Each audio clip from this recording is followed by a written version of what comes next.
अहिले बिहान यहाँ पोखरा बगर टुँडीखेलबाट यो अन्नपूर्ण एकदमै राम्रो देखिरहेछ भने यतातिर माछापुच्छ्रे बादल लाएर छेकिसकेछ। अहिले बिहानको 9 बजिरहेछ। आज बिहानै हामी पोखराको वृद्ध आश्रमतिर लागिरहेका छौँ।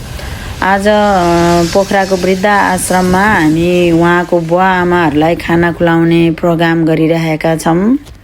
अहिले हामी यहाँ आश्रमनिरै आइपुगिसकेका छौँ। म भिडियो देखाउँछु, हेर्नु होला है त। यहाँ चाहिँ मेरो आमा बहिनी दिदी भाइ बुहारी मेरा श्रीमानज्यू सबै हामी परिवारै आएका छौँ।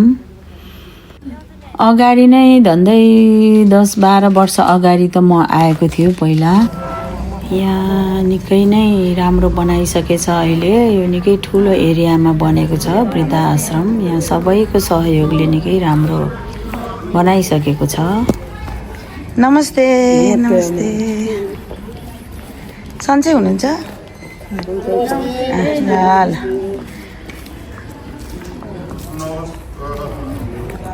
एकजना बुढी आमै घाम ताप्दै हुनुहुन्छ।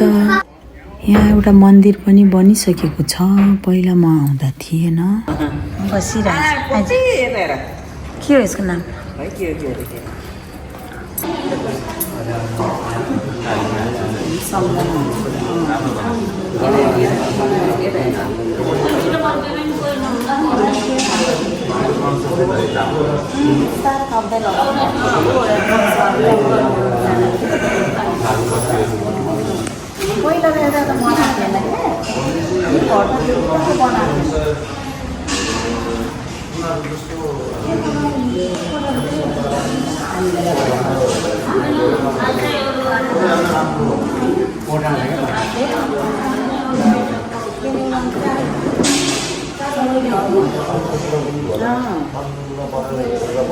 धान खै म अब खाना आउने बेला भयो नि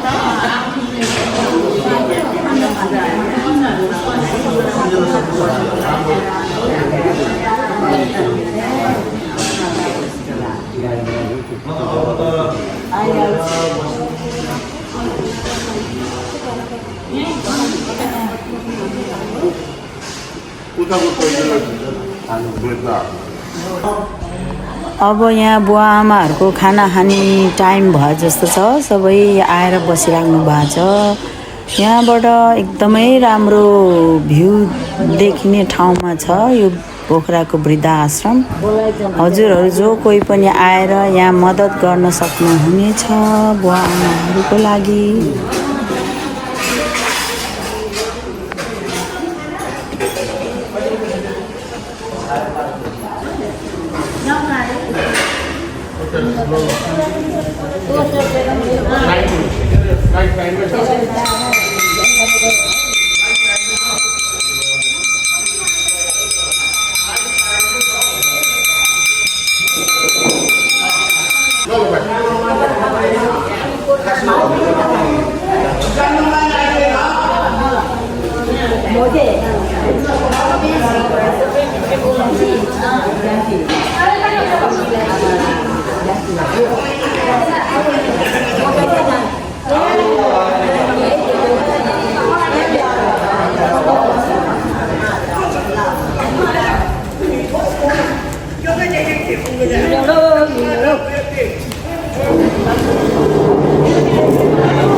अब म यतातिर देखाउँछु है त। यो चाहिँ बुवाआमाहरूकै लागि डाइनिङ हल भनिराख्नु भएको थियो।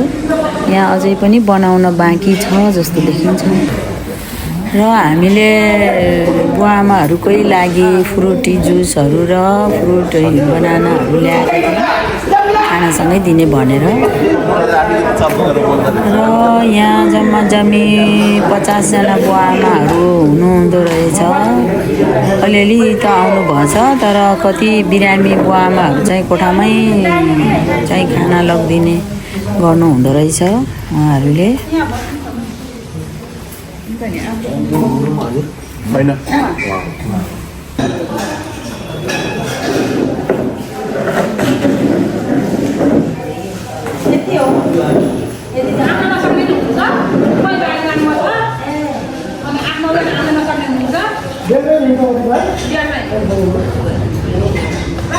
हेलो सबैलाई नमस्कार। हाम्रा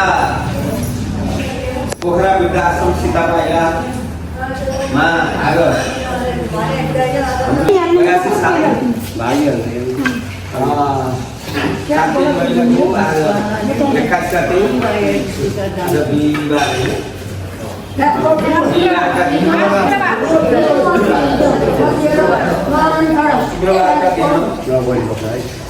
हाम्रो अमृत गुरुङको स्वर्गीय पितृ स्वर्गीय बुद्धिबहादुर गुरुङको नाममा पितृको नाममा पोखरा वृद्ध आश्रममा रहने हुने हाम्रा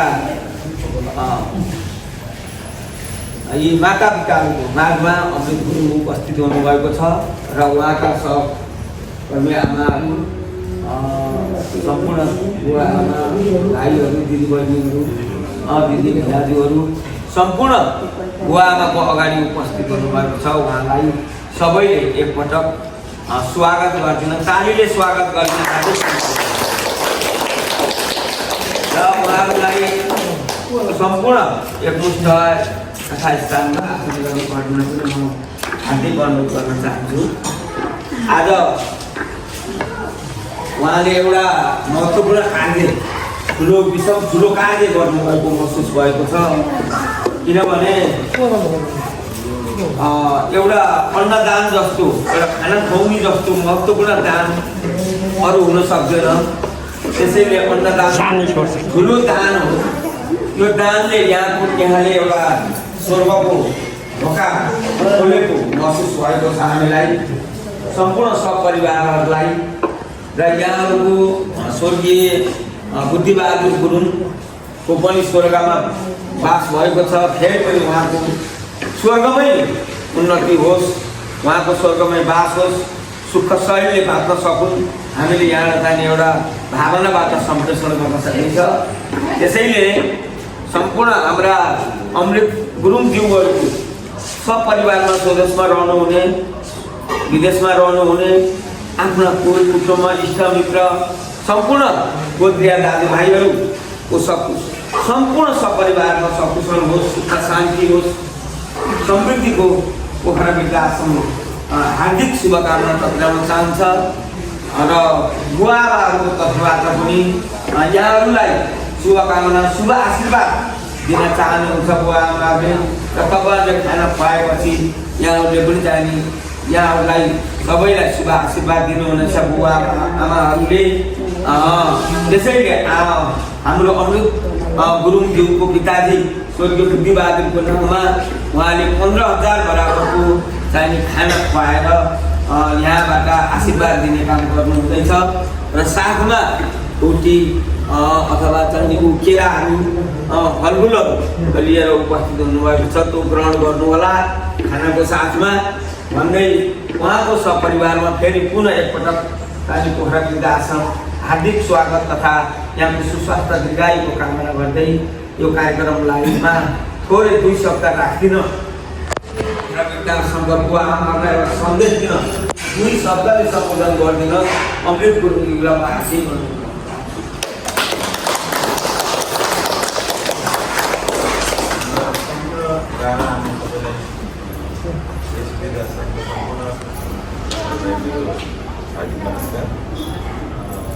आज यो पुण्यको दिनमा मेरो स्वर्गीय बुवाको पुण्यतिथिको उपलक्ष्यमा र बाबा आमालाई आज यसो खाना अन्न दान जस्तो स्वरूपमा हामीले लिएका छौँ। आज यो कार्य गरेर हामीले हजुरहरूको स्वास्थ्य र दीर्घायु होस् भन्ने कामना गर्दै तपाईँहरूको खुसी सधैँ स्वास्थ्य रहोस् भन्ने आशा व्यक्त उहाँले यहाँहरूलाई पूर्ण रूपले चाहिने खुसी भइदिनुहोस्, खुसीसित खाइदिनुहोस् र आफूले आशीर्वाद दिनुहोस् भन्ने आफ्नो महत्त्वपूर्ण भनाइराखेर सक्नुभएको छ। त्यसैले बुवा आमाले त्यसरी नै भनिदिनु होला भन्दै आज अब खानाबाटै सुरु गर्दिनँ। केही अरू भन्नु छ?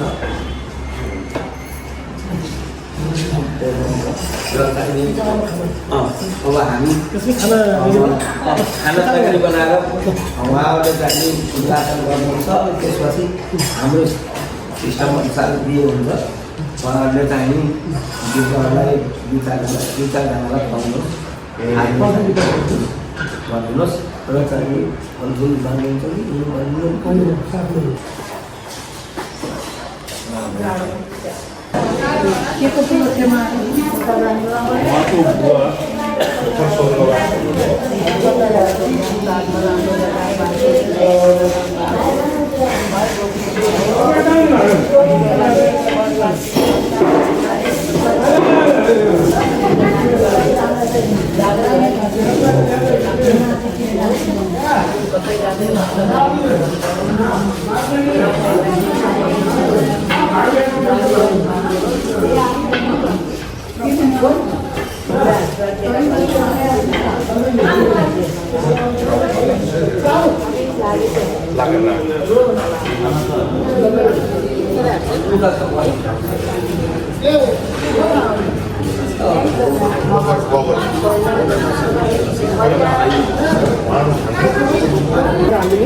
सबले चाहिँ लाइनमा आउनुहुन्छ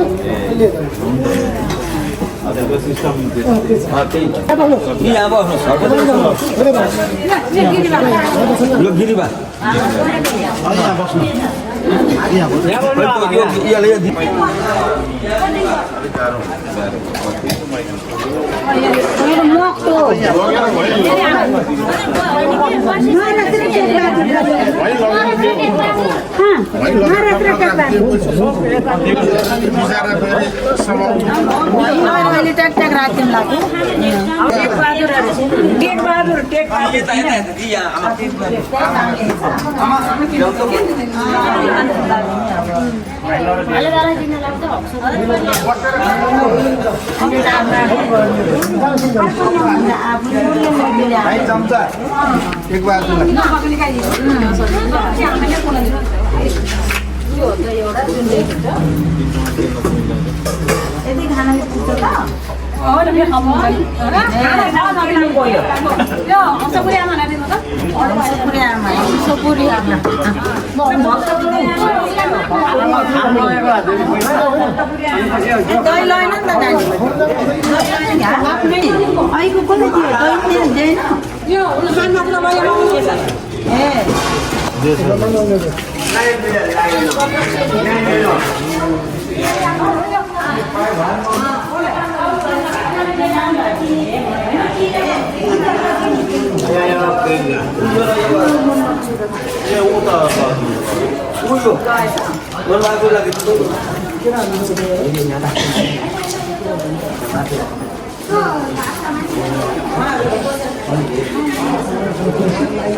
मैले खाने बिग्रिन्छ भनेर उहाँहरूले गरेको होइन हामी त स्टाफ हो अहिले होइन पछि लिन्छौँ हामी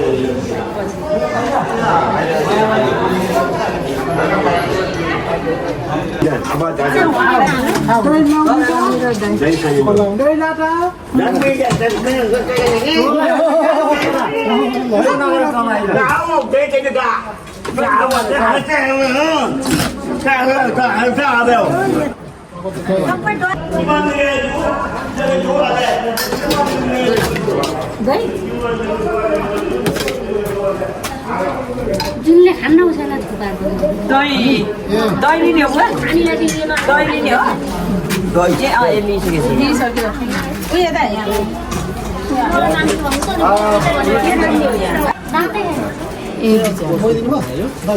म लगिदियो सक्नुहुन्छ ए उहाँ आउँदै हुनु पाउनु होइन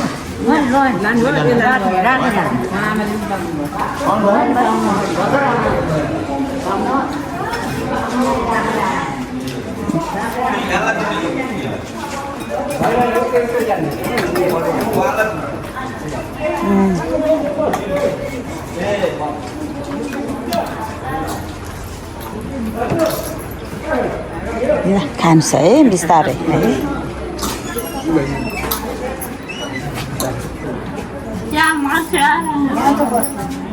ए यहाँ बस्दिन रे माथि उतै रे अझै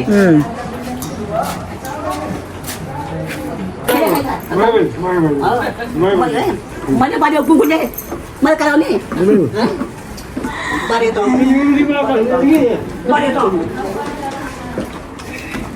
ल खानु है बिस्तारै खानु है त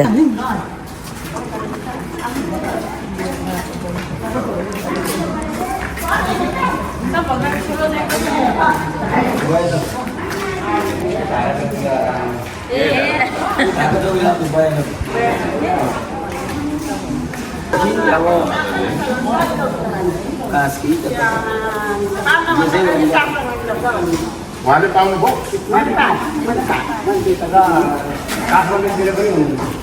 घर खान्न भन्दा त सजिलो हुन्छ के र नि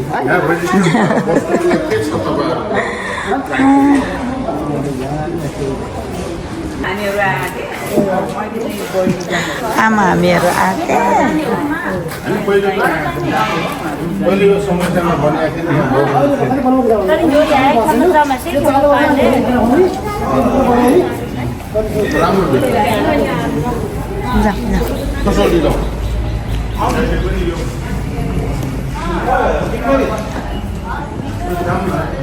ल खाँदै गर्नुहोस् है बाई बाई जान्छु ल हामी बस्नु है फेरि आलु आइ ल ल फेरि आउँछु है अर्को साल है ल ल आलु आइ ल ल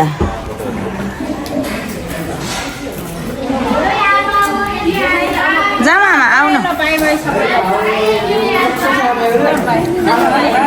होइन नखाने भोलिपर्सि नै आउनु है ल खाइहाल्यो तपाईँ खानुहुन्न अहिले खानुहुन्छ होला नि खानु भने तपाईँ खानु अनि यो म कोठाइ पकाइ आफ्नो टाइममा खानु ए आफै पकाएर खानुहुन्छ ए आफू खानुहुन्छ पहिले फेरि आफै सकिन्छ आफै सकुन्जेल पकाएर त्यो पनि ठिकै त्यही भएर उहाँ ग्यासहरू रहेछ के ए आफै पकाएर खान्छ ल ल है त ल ए तपाईँ कोठामा बस्यो भने आफै पकाएर खानु पाएँ बाई बाई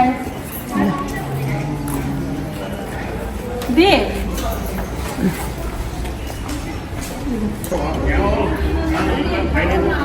हामी त आउँछौँ बेलुकी यसरी नै खमुङ्गी भइदिएर गर्ने खाना खाएर यहाँ घाम तापिराख्नु भएको छ आमाहरू नमस्कार सन्चै हुनुहुन्छ मजाले घाम लाग्छ राम्रो दिन भयो आज अघि राम्रो दिन भयो नि त आज हजुर हामी यहीँ हो हामी यहीँ बगरमा ल त आमाहरू गएँ ल अहिले हामी राम्रोसँग बस्नुहोस् है त पछि फेरि आउँला नि है ल ल ल ल हजुर हजुर ल ल बस्नुहोस् ल राम्रोसँग ल ल जाम जाम जाम आज बिहानै हामी वृद्धाश्रमतिर गएर पनि त्यहाँको बुवा आमाहरूलाई खाना खुवाएर फर्किसक्यौँ हामी जो कोहीले पनि यदि इच्छा लाग्छ भने उहाँको बुवा आमाहरूलाई खाना खुवाउन सक्नुहुन्छ आज हामी घरतिर पनि पूजा छ त्यसैले छिट्टै फर्क्यौँ आजलाई यति नै है त